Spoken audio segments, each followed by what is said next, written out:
Bom dia. O meu nome é Enio Rodrigues Vasques, eu sou colega médico de vocês da Notre Dame e esse trabalho foi feito para falar algumas informações sobre a infecção por Covid-19, onde nós temos muita informação da mídia, muita coisa ainda a ser estudada e eu venho aqui para passar informações de alguns trabalhos de um levantamento recente de janeiro a março, do que há de novo em algumas coisas de Covid, e é para uma orientação geral, tanto dos clínicos como nós de especialidades. A infecção por Covid-19 será falada uma breve revisão da fisiologia do sistema renina-angiotensina e sua participação na doença, como se dá entrada no vírus na célula do hospedeiro, os tipos de lesão decorrentes da ação viral nos pulmões por imagem de tomografia, importante para a gente ter um conhecimento bom dessa parte, estratégias pertinentes da rede de saúde brasileira para atuar na doença e o papel do sistema renina-angiotensina na evolução da doença, que muito se falou, inclusive com abordagem da Sociedade Brasileira de Cardiologia e de Geriatria também, em relação à manutenção destes fármacos, e aqui nós colocaremos alguns porquês. No sistema renina-angiotensina-aldosterona, todos nós já conhecemos, mas por que é importante nós voltarmos a falar sobre isso? É que a porta de entrada do COVID é a enzima ECA2, a enzima conversora de angiotensina número 2, que dá para se observar pelo slide, que ela participa da transformação da angiotensina 1 para angiotensina 1 em 9 e para angiotensina 1 em 7. E esse é o ponto onde o vírus se liga. Relembrando, em termos de angiotensina, se vocês lembrarem, a angiotensina 1 e 7, ela é responsável por vasodilatação, ela é anti-hipertrofia muscular, antiarritmogênica, antifibrótica, aumenta a natriurese. Então, nós temos bons efeitos por ação desta angiotensina 1 e 7, que no qual a ECA2 participa em sua produção. Mas a ECA2, onde ela se encontra? Ela se encontra na boca, na língua e no pulmão. No pulmão, em células alveolares epiteliais tipo 1 e 2. Portanto, são os pontos de entrada onde nós temos a infecção viral, boca e língua, fundamental para o vírus se ligar à ECA2. E como que acontece essa entrada? Tem uma ligação de uma glicoproteína expressa no envelope viral à ECA2 da superfície celular, que está na boca, que está na língua, e que depois atinge os pulmões. Portanto, esse é o ponto onde temos a ligação do vírus com o nosso corpo, onde nós nos tornamos hospedeiro.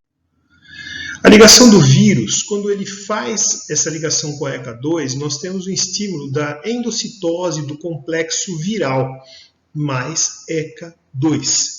E esse complexo entra na célula. Esse complexo ele possui um pH interno baixo, e esse complexo ele vai utilizar um maquinário das células alveolares para se replicar e espalhar-se em todo o pulmão.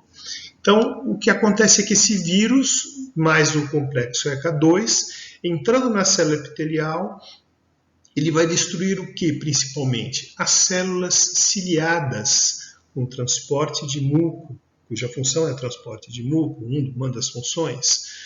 E a destruição dessas células de limpeza, entre aspas, do nosso pulmão, leva à formação dos detritos no pulmão, levando à alteração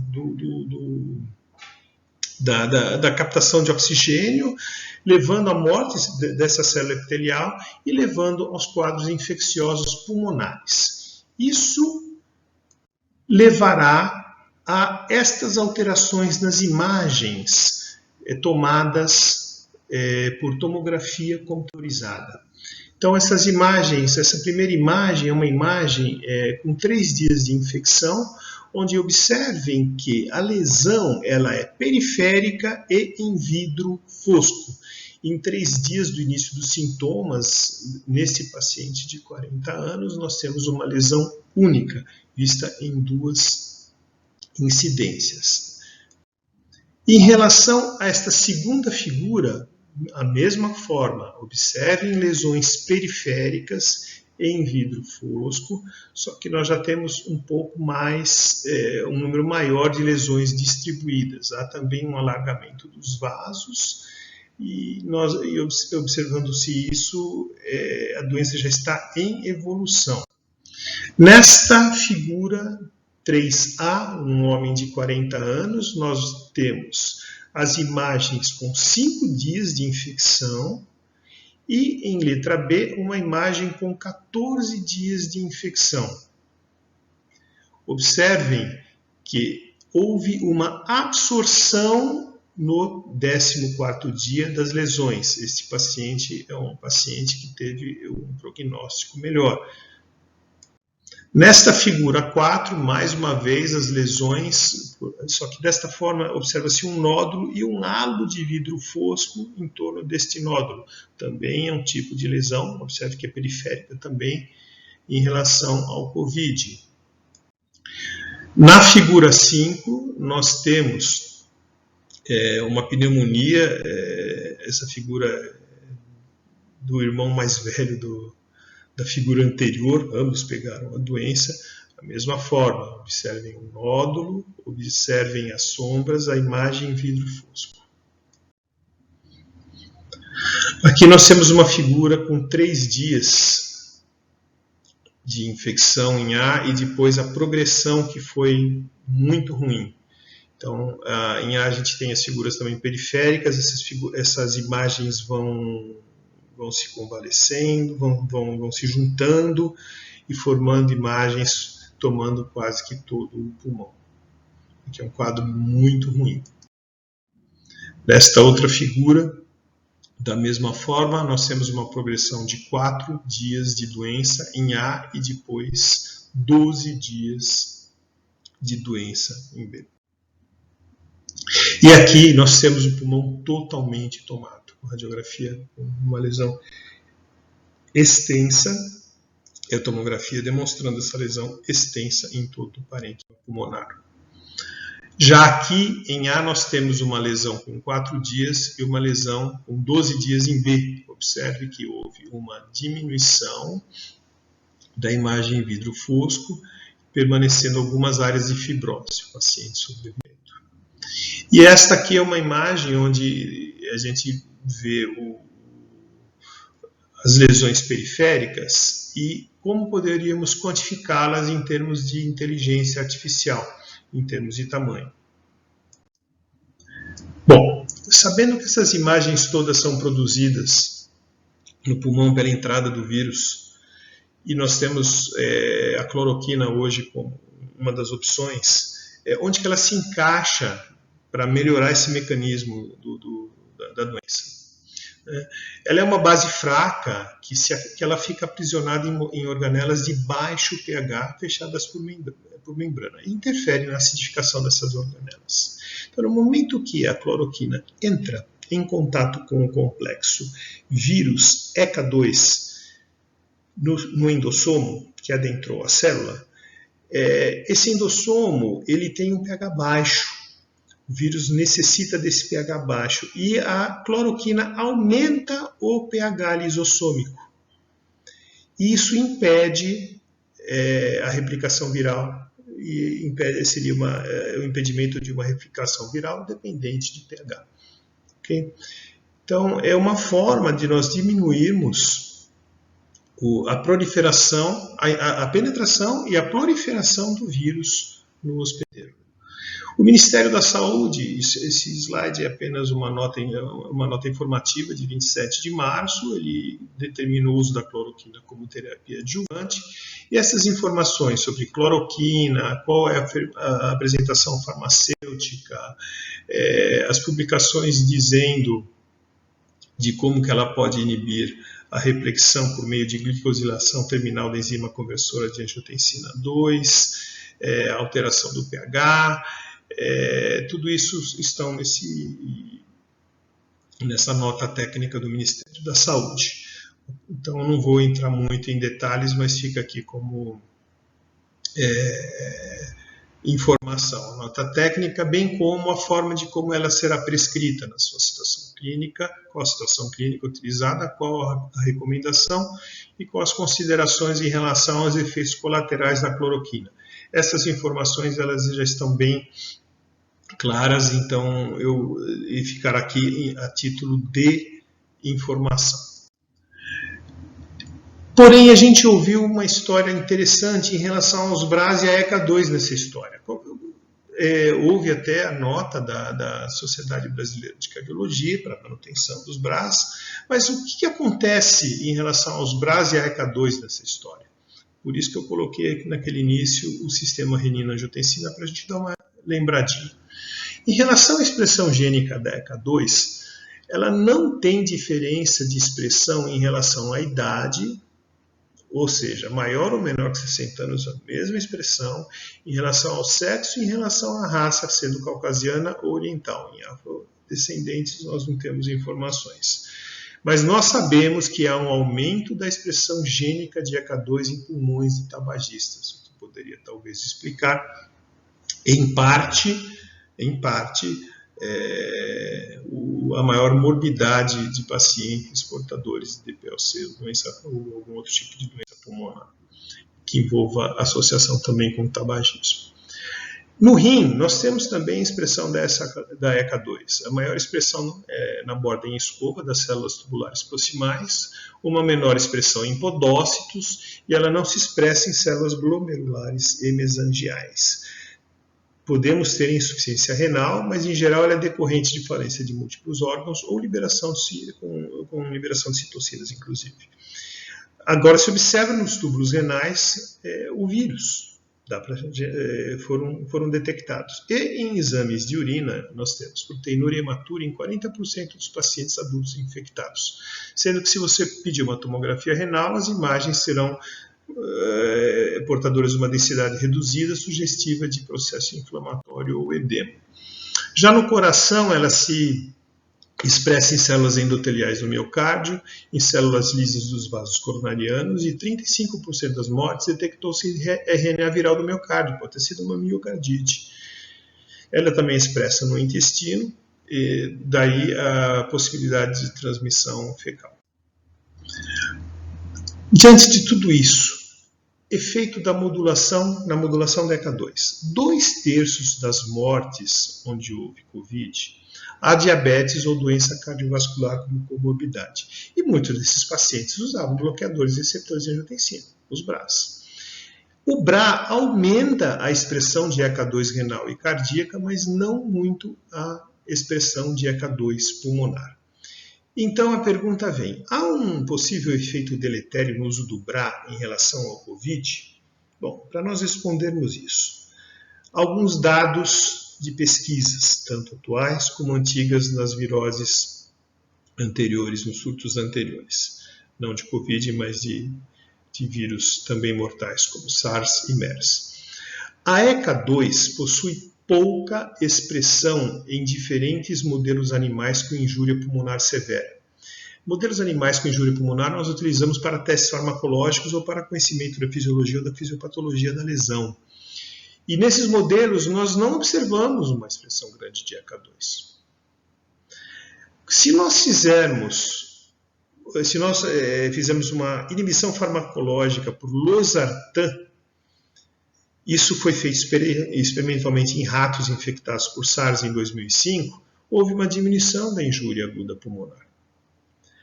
O bloqueio da ECA2 ou manipulação genética resulta em dano pulmonar e morte em modelos infectados por vírus sincicial respiratório. Mas espera aí, então, diante desses fatos, poderíamos pensar que a presença da ECA2 é protetora, porém, ela é a via de entrada do Covid-19, e daí termos o paradoxo. Esse paradoxo ele pode ser entendido, ou parcialmente explicado, ou totalmente, eu não posso afirmar ainda, a partir dos seguintes dados. Primeiro, a entrada do vírus através da ECA2 é um dos passos da infecção. Para ele se ligar a ECA2, ele necessita também de uma protease, que se chama TMPRSS2. Essa protease é necessária para a ligação da glicoproteína viral após a interação do vírus com a ECA2.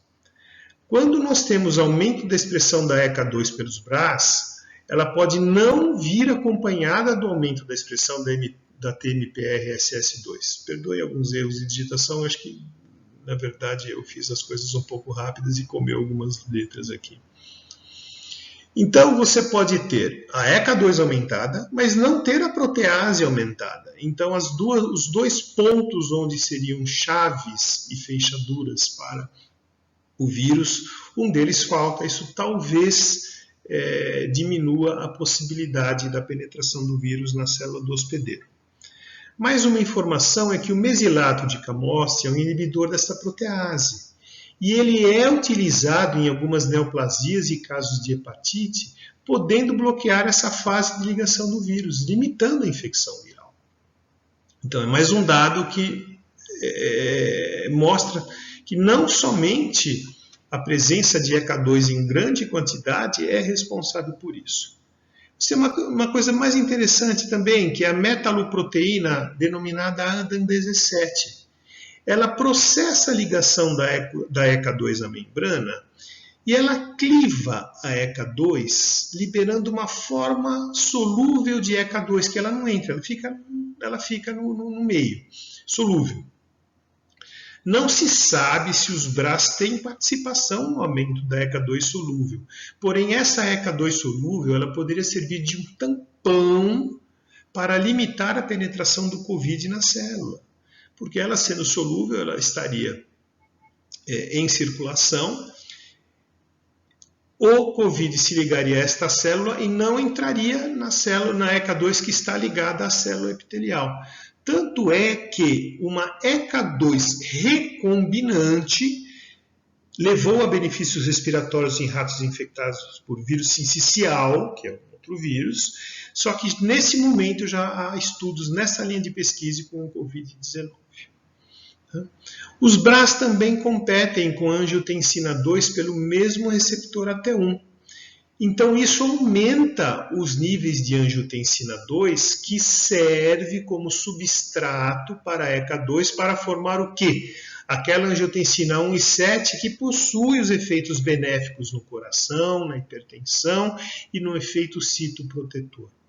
Portanto, a ligação desta ECA2 com a angiotensina 2 para formar as reações químicas pertinentes à formação de angiotensina 1 e 7 pode inclusive mudar a conformação tridimensional da ECA2, o que poderia levar a uma dificuldade da interação do vírus numa estrutura tridimensionalmente modificada. Portanto, estas informações elas podem levar à compreensão da manutenção dos BRAS, principalmente pelo efeito nas patologias que nós os utilizamos, né?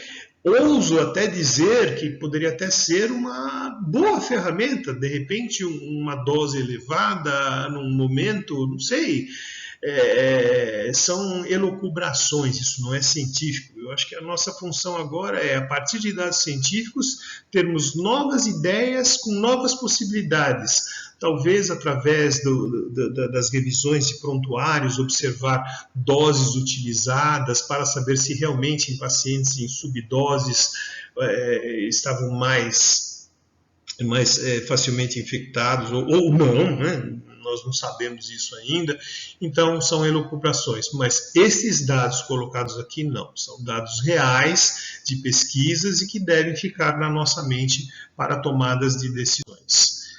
Este slide aqui é apenas para mostrar que nós temos como algumas ferramentas além da cloroquina, além dos retrovirais que estão sendo utilizados em alguns protocolos, né? Nós temos ainda estudos para vacinas, receptores de bloqueadores de ECA2, ECA2 solúvel recombinante, inibidores do TMPRSS2 como formas de diminuir a replicação viral. Finalizando, nós não podemos concluir absolutamente nada, porque essa patologia ainda tem muito a nos ensinar. E essas conclusões elas podem ser modificadas a cada instante. E, portanto, o fornecimento contínuo de informação é a arma atual para o entendimento da doença. Muito obrigado pela atenção.